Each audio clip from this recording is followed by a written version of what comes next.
exige la détermination de tout le monde. Les 23 plutôt communes qui restent dans la ville-province de Kinshasa, vous devez également emboîter les pas derrière Messieurs Fiction et Lasbel, le Kounoua Matissa Rivo. En direct de Kinshasa, la capitale de la République démocratique du Congo, aussi les antennes de Show TV.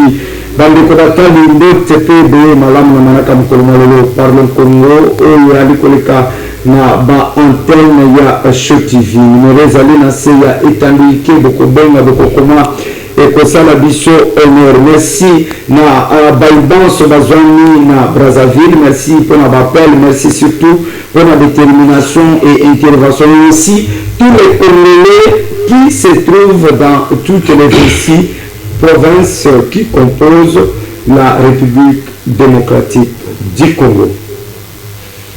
Un mot pour les léopards, après un but partout dans le mondial, on a fait un calcul simple du numéro 6, du numéro 26 ainsi que numéro 20.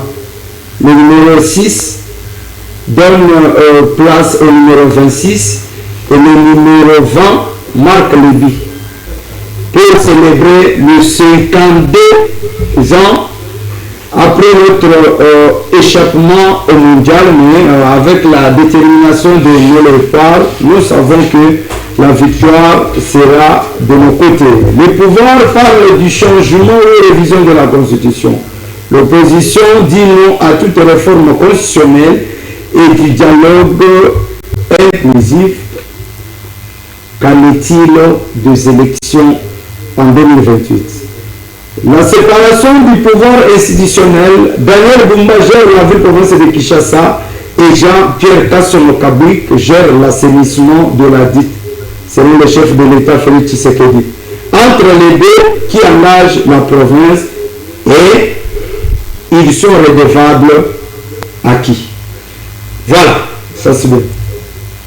Trois invités, Tolina Monakongo, Félicien Tikan, je rappelle qu'il est analyste politique indépendant, l'un des communicateurs de l'Union sacrée de la nation. Merci Ndeko, merci pour l'invitation. Juste rectifier quelque chose. Je ne suis pas de l'Union sacrée, je suis analyste politique. Je suis indépendant. Je fais mes analyses. Là où il y a bien à Koulouba, il y a bien, il y a Mabé à Koulouba, et Zamabé. Je ne suis pas de l'Union sacrée, je soutiens le chef de l'État. Oui. Les Abaou bazana union sacrée, les Abaou bazana libanda union sacrée, mais bazou soutenir la vision ya Mokondi Mboka. Mais dire que je suis de l'union sacrée, je dis non et non. Ça va. Merci. Qui sait que l'initiateur de l'union sacrée, vous le soutenez seul, mais vous n'appartenez pas dans l'union sacrée. Vous savez dans l'union sacrée, Azana cahier de charge. Et vous comprenez au moins ce gens-là, qu'est-ce qu'ils jouent concernant l'union sacrée. Merci. Et Banani va conduire le chef de l'État dans le rôle, et Banani va conduire le chef de l'État dans le banc. Merci. Banani le chef de l'État dans le rôle. Intervention du président de la République après match, Banani qui est arrêt. Mais pourquoi vous comprenez les choses? J'ai dit non. Après le match, découper Ezali Eureuroté, Ezali Minité. Qui ne sait pas qui est? Est-ce que vous avez le rôle à chien? Ah, merci. Merci. Je vais revenir sur ça. Je vais dire que ça va commencer au rôle à Mouroua. Merci. Mais c'est clair. Mais à cela, Moutou, Azana compréhension na yé, Koyo, Kanane, chef de l'État. Merci. Ah, on a tout le calme. D'accord. Bamote. Et là, tout en ami. Bamote. Nous avons toujours induit par erreur après la sortie médiatique. Ça, c'est d'après vous, hein? Voilà, je rappelle qu'il est cadre de ADB Congo du président Prince Epenge Pemoko Yalamuka. Mbote lycée Sundeko Benoît, na ko profiter na émission na ko pesa baninga ya lutte ya parti politique na ngai action pour la démocratie et le développement au Congo. Oui, quand même na mwana mboka Prince Epenge pe quand même sous na secrétaire général na yango Dr David Kamba pe na mulandi na ye ndeko bienvenue Mokabi na pesi mbote pe lisusu na ba secrétaire généraux nyonso ya parti politique na ba communicateur nyonso ya parti politique profiter pe ko pesa mbote na bana ya Mbanzalemba oyo bazana nzela te mai eza te courant ne parlons pas bien que pouvoir oyo eza nango ya pasi mais tozoliki ete mboka ya malonga ekozala. Merci beaucoup. Mboka ya malonga ekozala bosenga ya bayimboka banso. Voilà.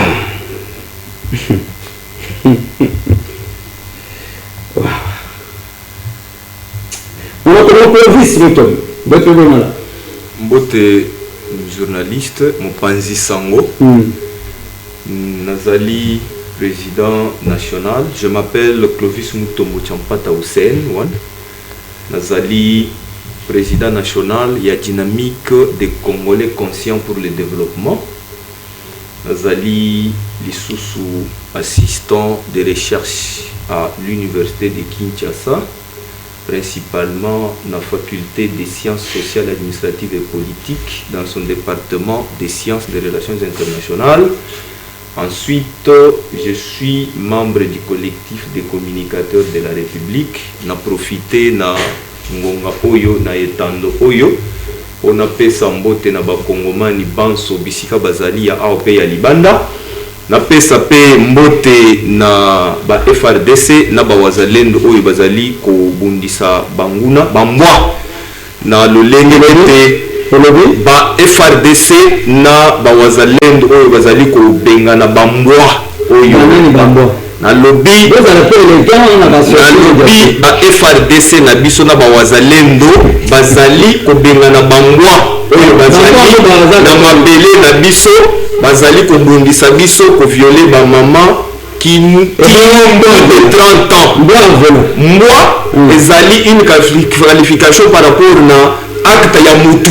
Merci. Deba ko classer yebongo et na pesi mbote na ba léopard nyonso bisika bozali bo sala na makasi vous êtes les makila ya ba champion to beta banini ba colombien na mokolo o ezali ko ya colombien bazalana soki kuna ba FARDC na ba wazalendo ba bundisa bambwa siko ba colombien babana et koyebana na match. En tout cas, je demande à tout le monde d'être très élégant dans l'émission pour ne pas stresser Bandeko. Ça sera très démocratique. Voilà. Et moi pour le Léopard, après match, je crois que sortie médiatique, il y a Tata Mokozo et Kolo Baïka, monsieur Subamoni, on l'a malamuté. Babi va payer, monsieur Subamoni va organisateur, va s'acquérir dans le stade. Mais Tata Mokozo et Kolo quand même, Baché le beau qu'on a trésor public, mission sur place se déplacer à les États-Unis, à Kenya la match, mais après le match, à la qualificatif il y a Bambo. Il m'a demandé à Kenya qui ne peut pas profiter de l'occasion, il y a commis les missus où le président de la République a l'ingénieur avion trop. Longonya na yo Mopanzi Sango.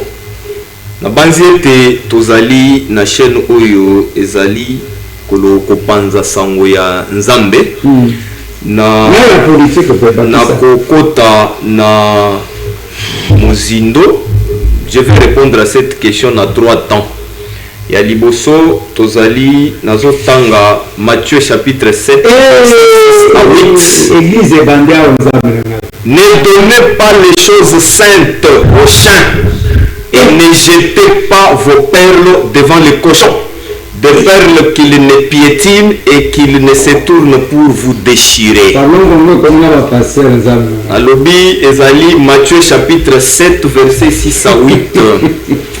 Tobandi eyi koloba ya liboso tozali koloba que moi azali l'animal de compagnie ezali nyama oyo babokolaka na ndako po atosa kaka mibeko ya mokonzi na ye. Soki monguna aye oyo amesana na solo na ye te akogangela ye pe akobenga na ye. Sima mbwa ayokelaka kaka mutu oyo akendaka kopesa bilei soki opesaka mbwa bilei yebaki okozala camarade na ye. Mbwa azali animal de compagnie. Figure de style oyo tata mokonzi ya mboka Félix Antoine Tshisekedi Tshilombo ayutilizaki ezali figure de style utilisée conjointement. Tozana métaphore na hyperbole. Asangisi pona kolakisa ete mbwa azali nyama oyo ata soki osokoli ye olambi musuni ya kitoko otielie na mesa na sani ya kitoko, soki babwaki mikuwa na bavoisin akotika biloko ya malamu akende kozwa mikuwa eyi koloba nini? Le chef de l'État n'a pas seulement parlé n'amboa, asengi na bakongolais nyonso to bannir le discours de haine. Ata baye ko corrompre yo lokola ba corrompaka mbwa. Mbwa soki ata zalaka kanda ndenge nini. O corrompre ye na sardine okokota na lupango facilement. Po akolembola nini quoi ça kopali wana akolembola yango kino ekotoboka. Mais yo koto oza kosala mokolo na ye mabe ya kotala te a illustré yango na ndenge ke nazali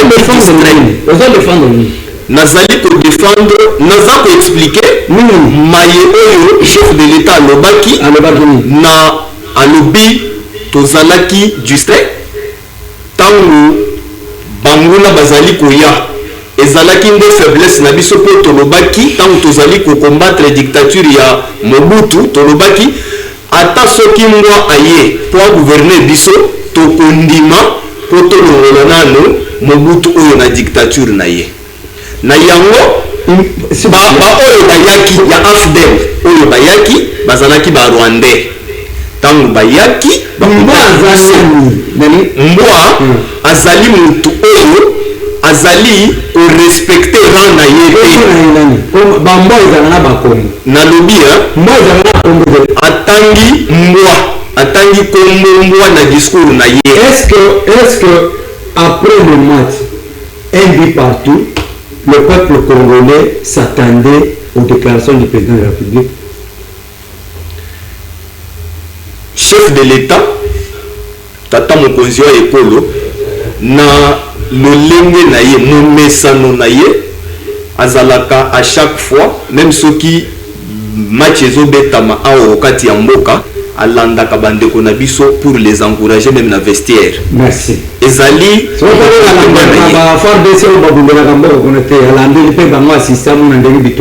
état major ya bibundeli nyonso eza awa na engumba Kinshasa.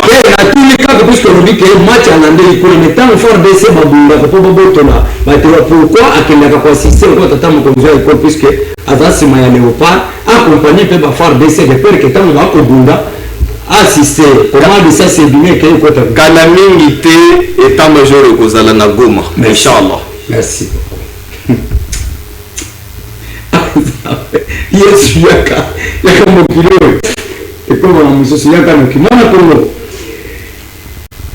Plusieurs pensent que tata mokonzi ekolo alingi mboka mingi alingi mpe baléopard tata asengaka tout le temps azala pembeni ya bana po encourage bango. Mais kotala après match sorti médiatique ya tata mokonzi ekolo il y a eu de déclaration de gauche à droite bato mosusu bakei na baqualificatif contre ye namoni l'ancienne première dame de la République démocratique du Congo pour s'acharner mais nayokaki place kombo ya mobali na ye etangamaki te allusion tata mokonzi ekolo asalaki par rapport ya bambwa. Est-ce que le peuple congolais na esengo bazalaki na puisque namoni ntina este bato basepelaki? Alors si s'avérait que le nom chien remplace une personne sikoyo bato oyo bali kosoutenir mutu oyo peut-être soki ke na chaîne wana nde bandeko bali kokana que c'est une personne humaine yani lolenge ya kobangisa moto wana ke il est temps de cesser complicité mais tobundela mboka. Merci beaucoup ndeko yambo napusana na baréflexion mosusu nakozala différente na bandeko na ngai lolengo lobaki ko féliciter ba Léopard un vrai Congolais, un Congolais de bonne qualité. Mon a boué les kaki mokolo ya mercredi où il fallait féliciter nos léopards, n'est-ce pas, au Bassa la qui c'est fort patriotique. Léopard face à Portugal où ils allaient une grande nation de football avec un joueur très talentueux qui est Cristiano Ronaldo. Tout ça les face na bon peut tenir un échec. Léopard mokolo wana batombola ki honora ki drapeau national. Na kati ya drapeau national, on ne sépare pas le camp. Kuna balobite ka opposition ou bien pouvoir ou bien biloko mokonzamboka kelaki koloba mais Léopard basepeli simboka nyonso ezala bato basimbi menduki ezala bato bane position ezala bato c'est-à-dire que jour wana Léopard esepeli si kolo mobimba. Mais tous ont profité pour nous quand le Léopard a fait plaisir à tout un pays. Et c'est là qui était le président de la République à Kenoko Zoua. Victoire à Léopard, ou bien le tennis à Portugal, na match qui quand même oui, tous qui point pour face à Portugal, tous qui est le côté du son qui mais fort au Léopard balaki c'est qui n'est pas celui du Sengo mais c'est qu'il y était où le moment où monsieur le président a eu le commissaire on dirait propagande politique ou bien calmer ou bien team non c'était un moment que monsieur le président voyait féliciter les joueurs et puis à Zongi mais comme vous verrez à tout moment je l'ai dit. Quand nous avons un président qui réfléchit et qui fait des choses par l'enthousiasme, c'est pourquoi Makambouné soit au Salakabongo. C'est-à-dire, où maintient le thème, ceux qui sont engagés parce que lui, il est l'unité nationale, symbole de l'unité nationale. Lorsqu'il engage la République, attends le bien mon cas ceux qui n'ont si mérité ceux qui ont quand même un moteur à battre pour créer polémique, de citer, de parler de chien ou de quoi, on a connu oui, la parole il y a un Konanga Israël Bongo.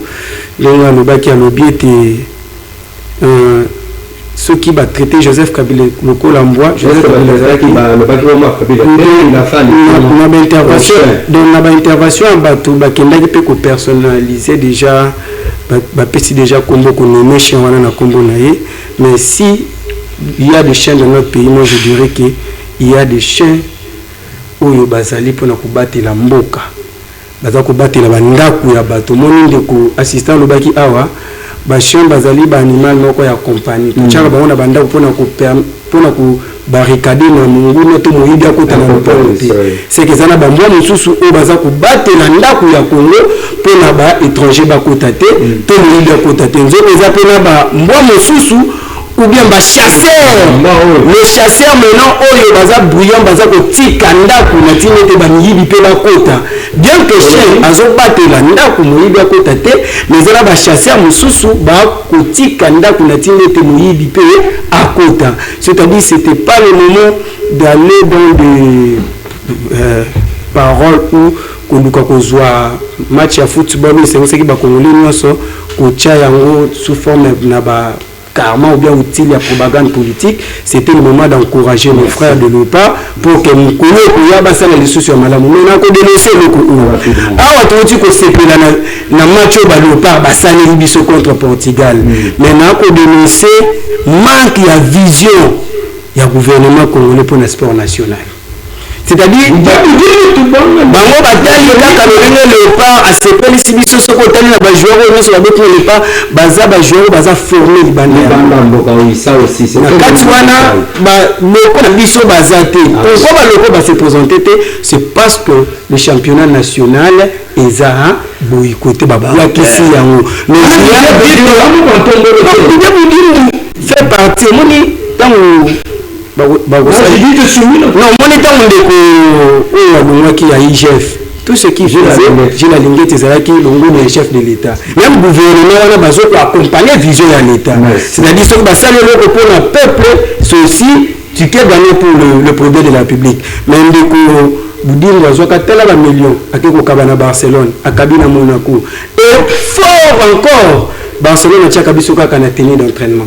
pendant le match soki bajoueur ya Barça basechauffe te okomona RDC Équerre d'Afrique te mais il suffit seulement que joueur omoni Lewandowski atelema kosechauffe nde omoni publicité ya RDC mais na match boye soki esali nde okomona yango te mpe ezalaka te mbongo nyonso ya mboka ekenda or bina foot na biso ekosenga mbongo belo bakendaki kobebisa mpona te mbongo mokie infraction ekoti balouer finance publique mpe na bajoueur na biso mpe na championnat et puis tokozala na eloko ya malamu parce que le football ne se limite pas seulement sur la coupe du monde mais toza na bakane toza na bachane c'est toujours le léopard nde bakosala vérité. Merci beaucoup Mwana Congo Carbone de l'ADD Congo de Prince Epenge.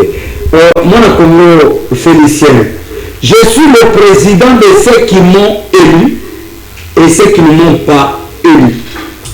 Ça, c'est les paroles du président de la République.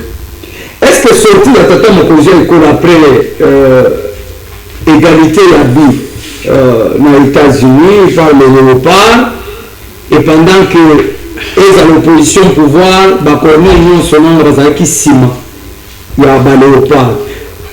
Cette sortie médiatique de bonne victoire, il y a Baléopard et là ta couleur politique, alors qu'en est-il pour la prochaine match? Longonia Ndekogelo, la Baléopard, mes sincères félicitations, Nabanamboka o Balakisi Kenon, les Congo persistent, les Congo Azali, Akobunda, pour les lolobi Atabatangi sur 250 pays, si je ne me trompe pas, Bakou tapé drapeau, il y a RDC, Ezo Pepa. Ndekogelo, Mayoki, pas déclaration après victoire. Ce n'était pas victoire, Tokei 1-1. J'encourage aussi le départ. On a pour avancer plus que ça. Plus que ça, parce que c'est la première fois que le Léopard a Tchabina mondial. C'est une bonne chose. Après aussi 5 ans de distance, il aurait fallu qu'il y ait un leader permanent, un leader fort, un leader soutenable qui soutient au moins dans plusieurs secteurs. Il y a que le Léopard à se retrouver.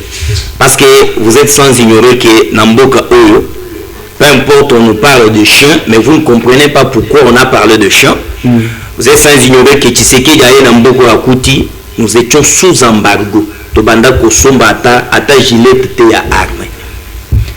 Dans le secteur rebelle, nous étions limités. Même sur le plan diplomatie, nous avons limité. Il aurait fallu qu'un homme courageux, intègre, Azala, dans le monopole Yakoluba, dénoncer.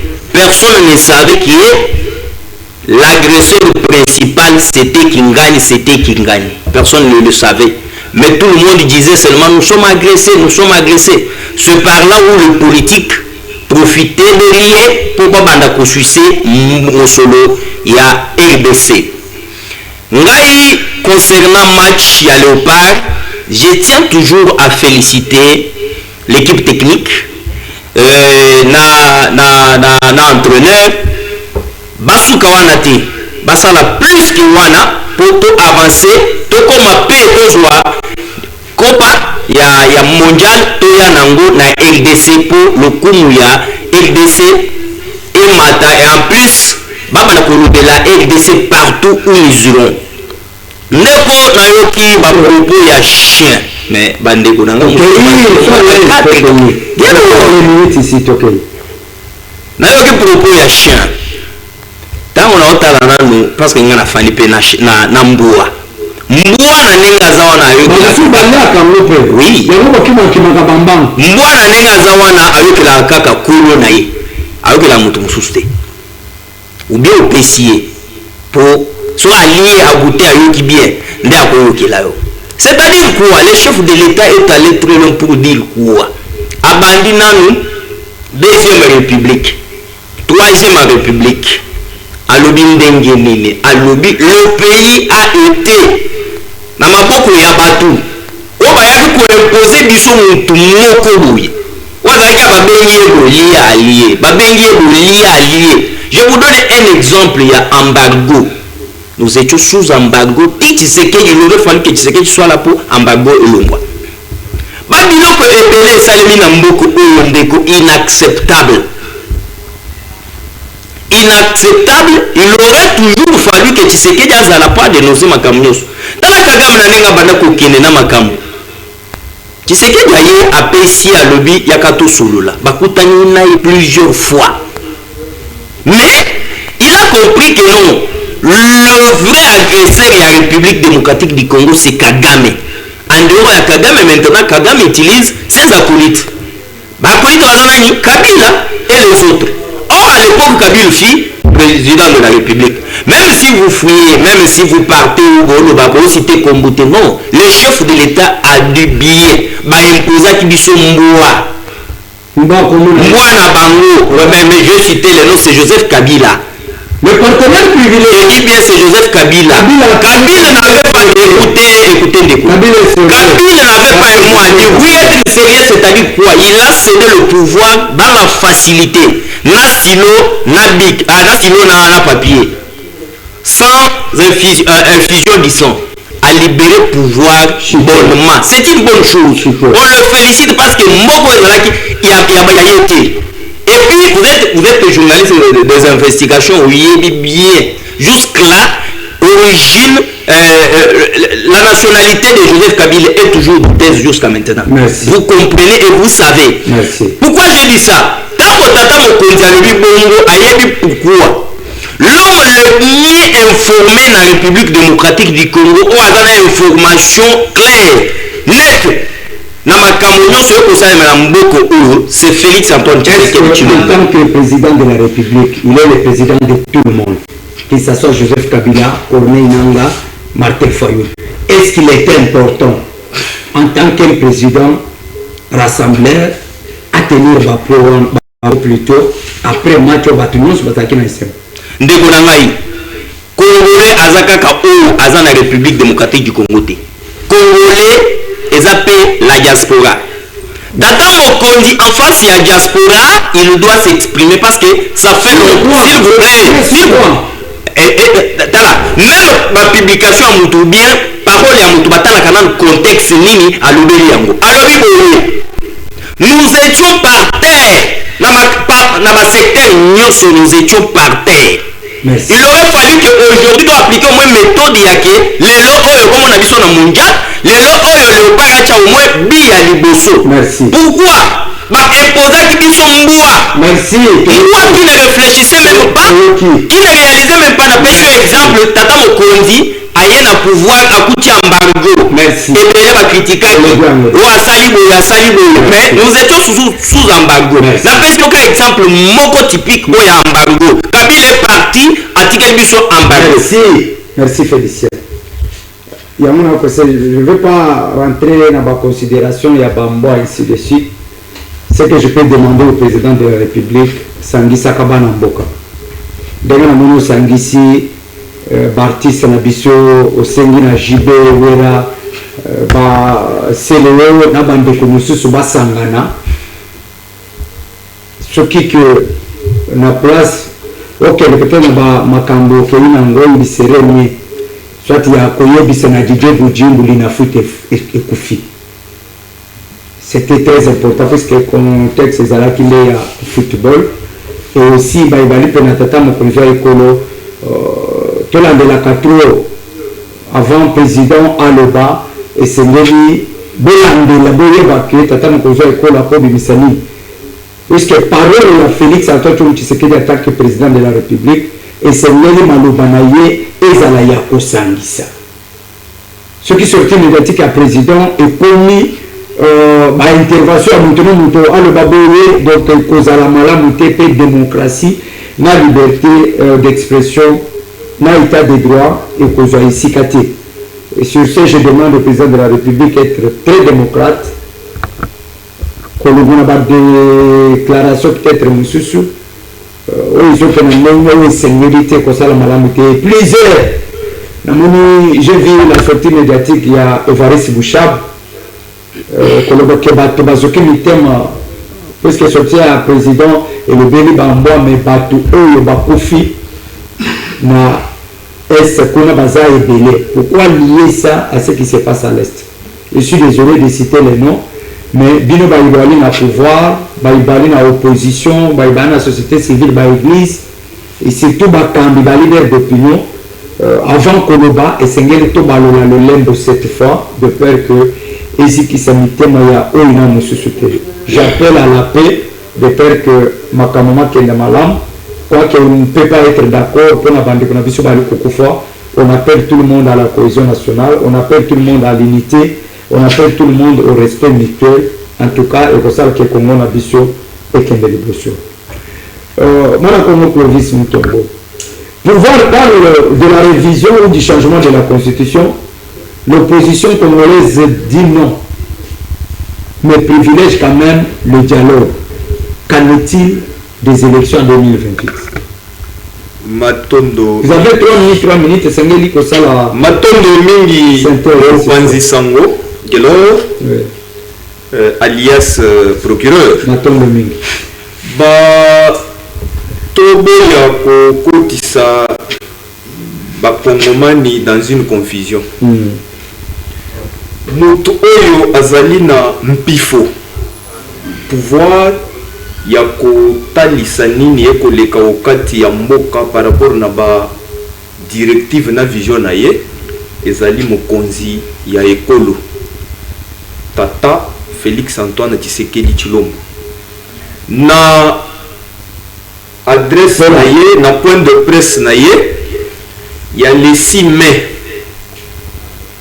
a sololaki alobaki boye liboso ya bapanzi sango nyonso alobaki na bango boye alobi il faut ba Congolais ba repenser pour que to bimisa eloko ya sika le changement de la constitution nde bimi na munoko ya tata mokonzi wa ekolo changement de la constitution na point de presse na ye oyo atenaki na cité de l'Union africaine esika afandi liboso ya ba confrère na yo le 6 mai alobaki epai na ye nyonso ezali alobaki eza changement de la constitution ona nini constitution oyo ezali une constitution ya bapaya oyo ezali ko permettre biso te tokende liboso nkita na biso richesse na biso et permettre que bana mboka babika na yango malamu lokola bikolo mususu yango kolela ya bana Congo ezali na source moko constitution de la république oyo ba imposaki biso par l'Union européenne na voix ya ndeko Louis Michel oyo azalaki moninga malamu ya Joseph Kabila Kabange. Selon la logique claire, le changement de la constitution, il faut un soubassement juridique. Le chef de l'État a été par 4 chemins. A sali mabina mandrombate. Atali sibiso na article 5 de la Constitution. Na lobby ezali article ya mitano ya bukuli konzi et lobby boye. La souveraineté nationale appartient au peuple. Tout pouvoir émane du peuple qui l'exerce directement par voie de référendum ou d'élection et indirectement par ses représentants. Peuple nde mokonzi. Mutu moko te awa okati ya mboka akoki kosala likambo te sans que atuna peuple. Yango na parti politique oyo chef de l'État abimi ezali na ce que nous appelons les pyramides renversées. Le peuple d'abord. Peuple nde azali kopesa ba décision pour influencer le comportement ya ba dirigeant et non que dirigeant a imposé peuple parce que peuple azali moko mokonzi. Yango alobi il faut changer la constitution, mais la volonté il y a peuple souverain. Peuple souverain va consulter il faut consulter par la voie référendaire. Voie référendaire ezali peuple andima iyo tope aloba pe toboyi. Ce qui peuple andimi iyo, chef de l'État a fixé la date et le moment où l'organisation du référendum constitutionnel est comme consultation populaire. Est-ce qu'il y aura le dialogue et les élections en 2028? Chef de l'État, Azali, un homme épris de paix. Azali ouvert pour les dialogues. Mais Tokosa le dialogue n'a pas nani. Il est clair à l'objet. Dialogue, Azali en permanence parce que Toloba Kayango, Nalinga Tokoloba, Azali Masolo. Merci. Nakikongo Tolobi, Azali Kinzonzi. Merci. Nachiluba Tolobi, ezali muyuki wajilolo wabonga muntu.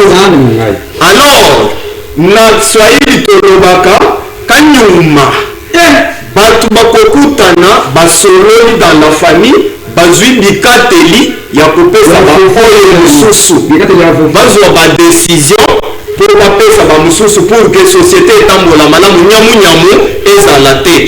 Batu oyo bamemi minduki na ressentiment na bango po azui poste songolo pakalate wakati ya gouvernement yepe akute na mafuta nzoi miel yango azongi sima azui munduki abanda kobebisa bomwasi ya bamama na bana akata batu mitu mutu ya lolenge wana akokota na dialogue te masolo oyo tokosala te soki eza bango seke dialogue ekozala lisusu na sens te peuple azali kozela bamakambo na ye eloba makuna pour que azwa biano. Merci.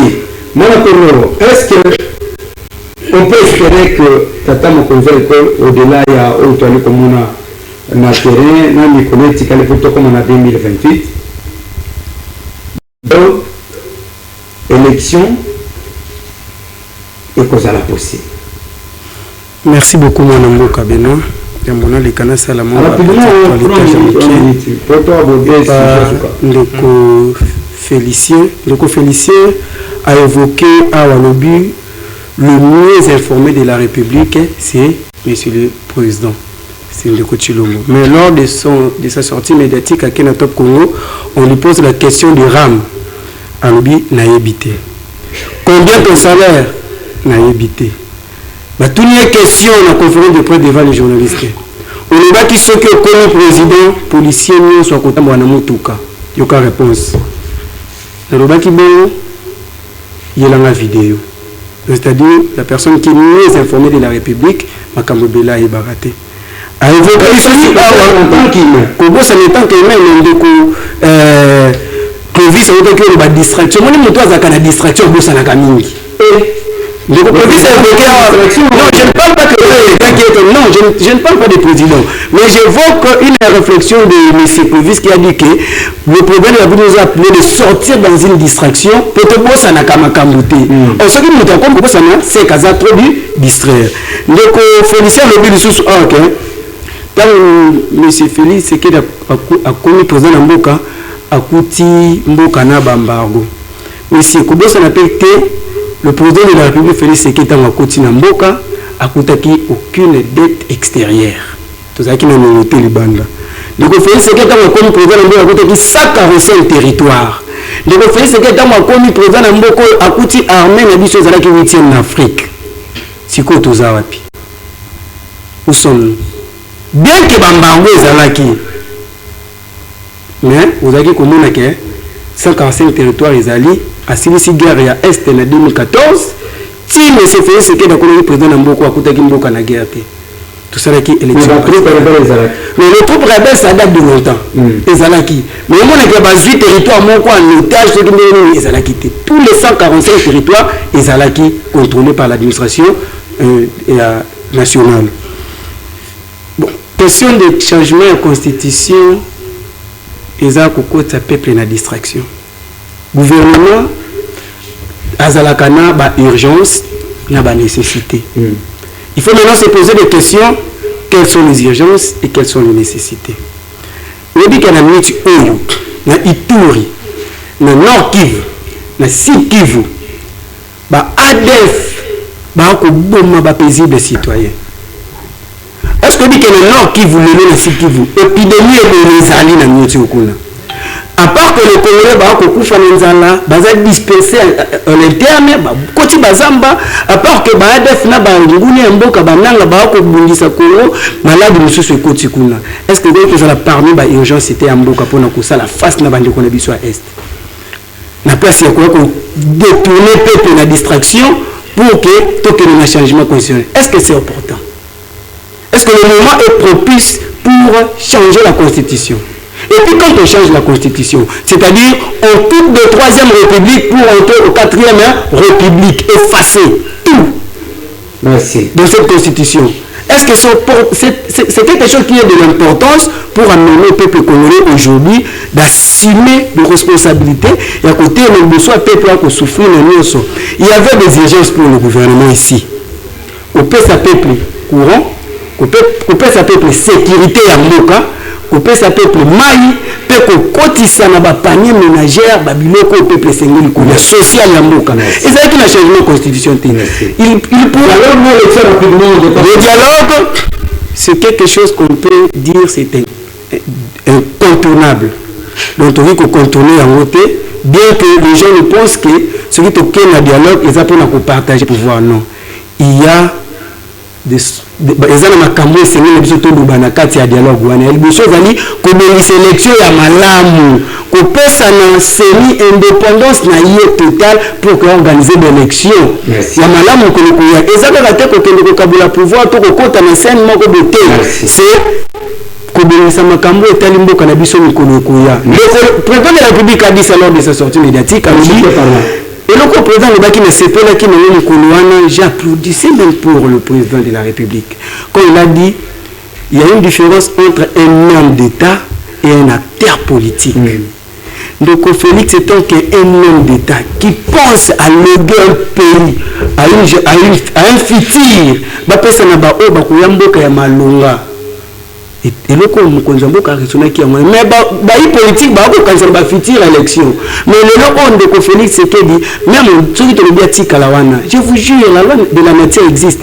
En 2080, le président de la République, c'est que vous la président de la loi de la matière va exiger, lui, il va penser aux générations futures pour un pays. Merci. Et vous allez malam, mais bâti que la biso, les politiques qui tombent dans la campagne de l'élection, parce que vous avez une réforme autocoupée. Merci. Merci beaucoup. Félicien rapidement, est-ce qu'il était important, il y a encore amené ton changement, ton modification, alors on constate que l'élection va être un point de vue, opposition avec le dialogue, n'a changement en constitution, mais pouvoir, il y a le changement en constitution. Est-ce qu'aujourd'hui on peut dire que la question est bien gérée?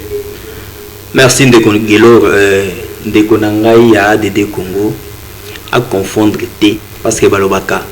Likasu soki mwana moki azoli ya likasu yoka bololo mokolo soki azoli ya likasu yokaka elengi akani sika twani akoyebisa eboye Félix Tshisekedi étant que combattant ya UDPS alobaki mais abanda koyeba réalité te tango akoti na pouvoir aye ko comprendre que il y a eu ça donc il ne peut pas reculer. Il faut akende petit à petit pour akokisa promesse wana na longoli ndebukelo omoni bandeko na biso opposition je n'arrive pas à comprendre leurs réflexions donc bango bazomona nyonso flou ndeko olobi awa lambago ezalaki mais vous étiez 40e 8e en Afrique n'est-ce pas mais vous étiez entouré par qui sécuriser l'honneur des jeunes de Gonangaï. Vous faites l'ironie partout. On dit l'horreur et l'ignorance. L'ignorance quand tu ne connais pas. Mais le rêve, quand tu connais, tu fais l'ironie. À chaque fois, on a une émission. Mais il est là présent, représentant. Nani, na kozonga na makambo ya constitution. Ndeko na ngai na kobeta sete na bémission na koleka na koloba ndenge nini. Omoni azangi même argument etant aux autres naïe. Nos frères font et en plus différence éviter constitution, changement de constitution et zanini, révision de la constitution et zanini. Dans mon émission,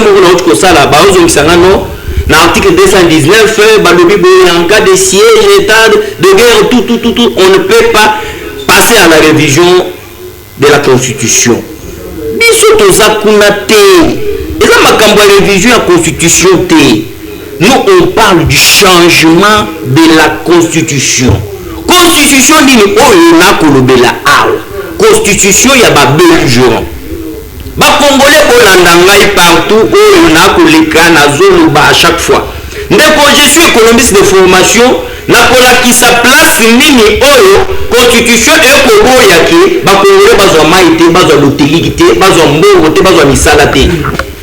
alors, constitution est belligérant. Et la constitution va créer pour le parti en conflit. Les groupes armés,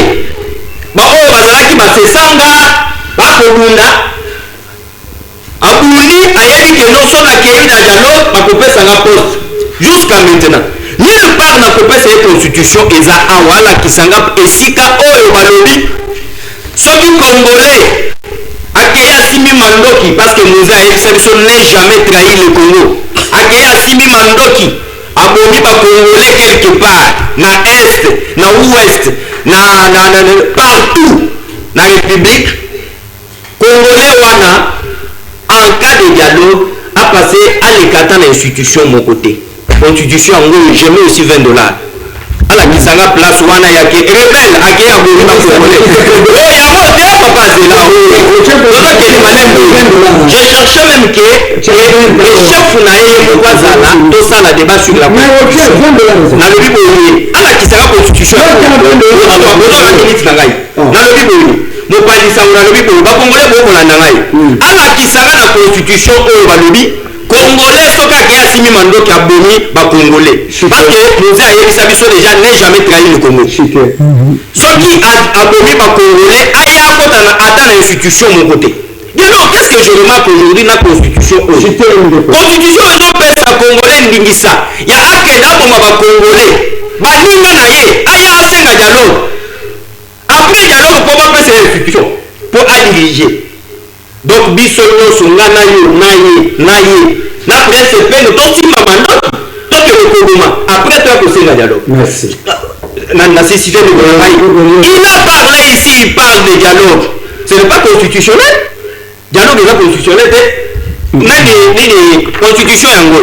Ala kisanga place nini o bazo lo baba Congolais basangana. Et en plus kosangana wana s'il vous plaît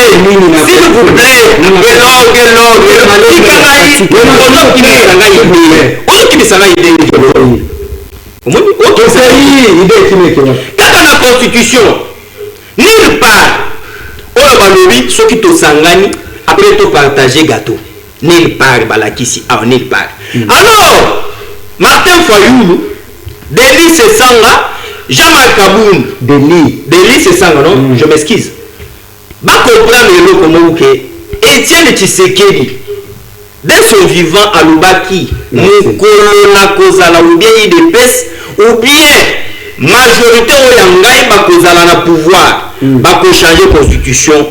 Merci. Pourquoi et la constitution ya ba belligérant na pesa 30 secondes na prouver pourquoi constitution bezo pesa tata mokonde ningisa yake ba Congolais ba se retrouver étant qu'économiste. En politique économique, on dit c'est lui qui gère, c'est le gouvernement et le chef et non le chef de l'État. Le chef de l'État règne. Constitution na biso oyo. T'as un exemple moko. Il y a ville de Kinshasa. Jusqu'à maintenant, le chef de l'État n'a pas le monopole à Longola. Nani, le messie ici est incompétent. Bumba. Pour Longola il a la place. Il est bloqué. Donc, au niveau du gouvernement, les chefs de l'État ne gèrent plus. C'est lui qui gère. le Premier ministre. Et le chef de l'État nomme le Premier ministre, il ne peut pas le révoquer. Merci, Félicien. À côté pour l'évoquer. Merci beaucoup. Mon frère, autant la constitution. Merci. Lis et relis. Pourquoi il y a pour le Babylone? Félicien. Pourquoi même chef n'a pas noir? Oh non, tu sais qu'il y a pour ça les amis noirs. S'il vous plaît. Pourquoi? S'il vous plaît. Le but de disposition, ils ont été pour la dialogue. Constitution. S'il vous plaît. Le peuple a ça se prononcer dans la constitution. Après ça, s'il vous plaît. Après ça, 2 ans, 2 mandats dans le conseil. Les dispositions de la constitution, on va communiquer ce qui peuple après c'est un 3e mandat. S'il vous plaît, s'il vous plaît. La loi référendaire, ce qu'on crée dans le référendum, c'est constitutionnel. Merci. S'il vous plaît. Non, c'est constitutionnel. Laissez-moi. Papa. C'est dit que vous allez merci. Ingénieur William Bandekoba, je 45 secondes et puis on va placer le 3e sujet, on va aborder ça prochainement. Tu seras là notre la semaine. Président, votre dernier mot au passage dans Mona Kalele. Bon, nazali koyebisa bakongomani nyonso ya kati pe ya libanda que tozala bomoko bacouleur politique na biso pe ba émotion na biso esala ete tozala divisé te po balobi na bomoko nde tokolonga. Soyons très vigilants contre Monguna azali nani? Monguna azali rwandais. Chef de l'État lobby banguna bakotelaki biso tina pantalon. Donc c'est-à-dire banguna bazali na biso bipai na bipai. Monguna azali nani? Azali mutu alingi Kongo te. Soki omoni mutu azwi mbeli azali koboma ndeko no congolais, soyez lokola Monguna. Merci. Soki omoni mutu azali koyelo kopeso kanyaka po okota na kosala mabe na mboka ou bien opermettre ye akota na ndaku asala mabe na batu ya ndaku boyeba ke azali Monguna. Merci. To soutenir misala ya chef de l'État, to soutenir pe mapinga na biso bazali kobunda butu moi nazo utiliser les termes du chef de l'État ke ba ko beta bibutu. Merci. Moi na ba beta bibutu na ba nyama na makak oyo bakoteli biso na bapantalon bazali kobebisa bomwasi ya mama liboso ya bana na bango mpe bana bazali kobebisa bamama na bango mpe bazokotangisa makila ya bana Kongo lelo 30 ans. Merci. Merci. Biboto. Après, on a un biboto. Voilà, moi, je vais vous donner na seki mingi tono kinde kunangai oko bimisa dernière nyashi lokola mto oko bundana mto abeti mama na yo. Tu parles de la constitution, tu ne maîtrises pas ça. Oui, si je ne maîtrise pas. Désolé mon cher pour ton information. Yo komisi makambo ya ba économie, je n'ai pas fait l'économie ni le droit. Je suis licencié expert en santé publique. Expert, santé publique, oui. La santé publique. Ok, je vais maintenant enseigner. Parce que l'intellectualisme va imposer le bateau baba faible tout en isaba. Oui. Au fil du peuple congolais, la constitution est bloquée président de la République gouvernement pour bapper sa maïna l'utilique. Du coup, le peuple va au Kolandao. Il y a ceux qui sont en direct, le lien quand il y a sans ayo. Tanga article la constitution numéro article 48. Et le droit à un logement décent, le droit d'accès à l'eau potable et à l'énergie électrique sont garantis. Garantis, oui. Là, monsieur, oui. Sont garantis. Oui. Rôle la gouvernement à la canine. C'est la gouvernement.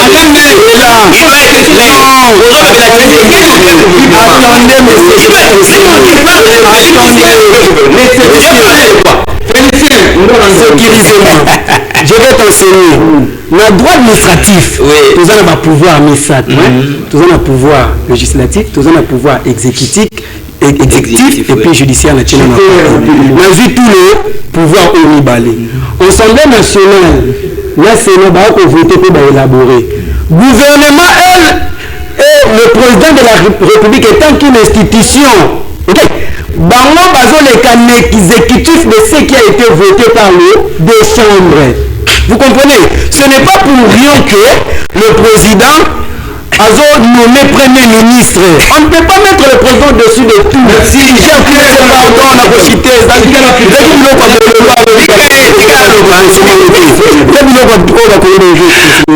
Le président, quand il nomme le premier ministre, le président de la Colonie. Sinon, on a pour ça la démocratique.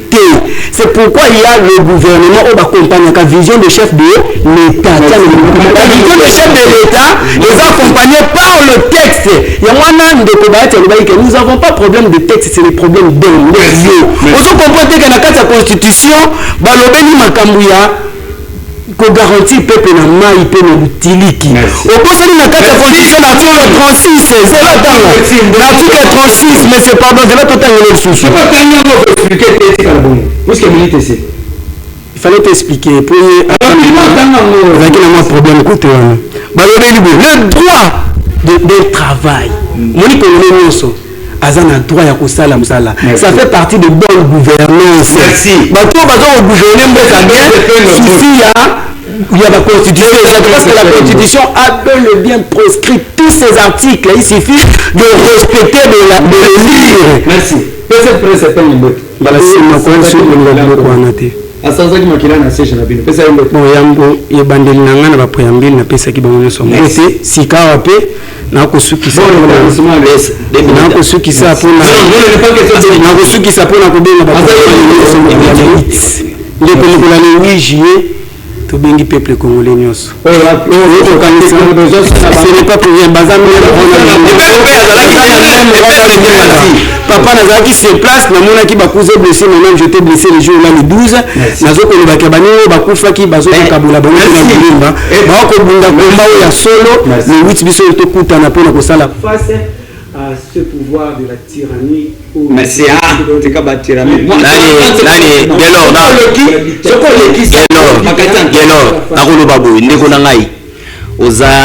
Il y a santé publique, tu as la santé publique. Vous comprenez au moins? Tu sais lire. Tu sais pas lire. J'ai dit bien, tu sais lire, tu sais pas lire. Tu as parlé de Félix, président de la République, mais du gouvernement. C'est ce que tu fais confusion, s'il vous plaît. Vous devez comprendre. Nazo pesa message na Prince Penge. Nako pesa message à Prince Penge. Prince Penge, tout menanga Prince Penge. Passeport diplomatique, passeport ya États-Unis azwaka yango wapi. Tunelanga eka bongo. Atika comment na flou. Aye va bien que s'il vous plaît. Tunelanga Prince Penge. Tunelanga Prince Penge. Non, ne peut pas aller Tunelanga Prince Penge la constitution oyo il bat. Et kosenga bango et kopesa bango ndikisa bakende na nini institution ya président de la République ya bake osala messieurs le chef a le mandat chef na le utilité tunelanga Prince Penge est-ce qu'il konana ba immigrant pourquoi konana bango te tunelanga Prince Penge pourquoi konana ba immigrant te merci s'il vous plaît merci